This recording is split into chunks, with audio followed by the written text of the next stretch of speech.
Hello guys, कल हमने जहाँ तक ये चैप्टर पढ़ा था गरम खत ठंडा जवाब, आज हम उससे आगे पढ़ते हैं।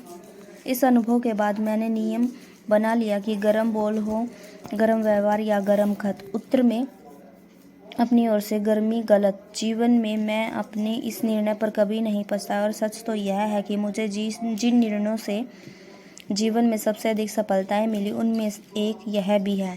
मुझे जीवन में अक्सर गर्म खत मिले और मैंने उनका ठंडा जवाब दिया। जवाब की ठंडक गर्म पत्र भेजने वालों की गर्मी पी जाती है और वह सोचता है कि सचमुच बड़ी बेवकूफ़ी हो गई।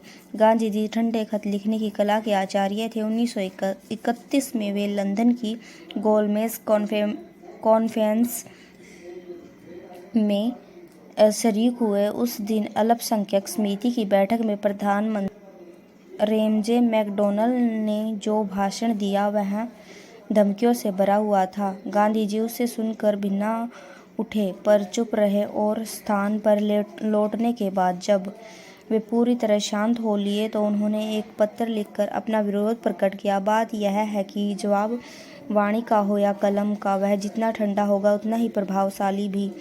उन्हीं दिनों सम्राट जॉर्ज पंचम ने गोलमेज कॉन्फ्रेंस के प्रतिनिधियों को अपने महल में एक दावत दी और गांधी जी को भी उसमें आने को पत्र लिखा। गांधी जी ने कई दिन इस पत्र का उत्तर नहीं दिया। बात यह है कि गांधी जी इस तरह की शानदार दावतों में कभी शरीक नहीं होते थे, इसलिए सत्य और न्याय का पक्ष की वे साफ साफ इनकार कर दे। पर सोचते एक नैतिक पक्ष उनके मन में आया कि मैं इंग्लैंड का मेहमान हूँ और मेहमान का कोई भी ऐसा काम न करना चाहिए कि उसके व्यवहार से मेज़बान के प्रति अवज्ञा प्रकट हो। और बस उन्होंने अपने नियम को ढीला करके निमंत्रण पत्र के उत्तर में स्वीकृति पत्र लिख दिया। यदि गांधी जी पत्र के आते ही जल्दी से उसका जवाब दे देते तो मार्च 1944 ईस्वी की बात है। गांधी जी आगा खां महल में नज़रबंद थे और बा की मृत्यु हो चुकी थी।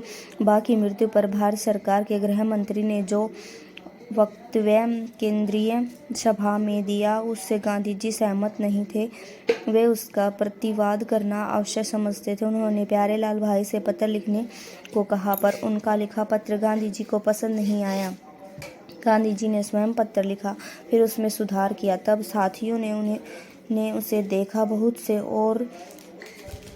बहुत बार सुधार के बाद गांधी जी ने उसे फिर लिखवाया।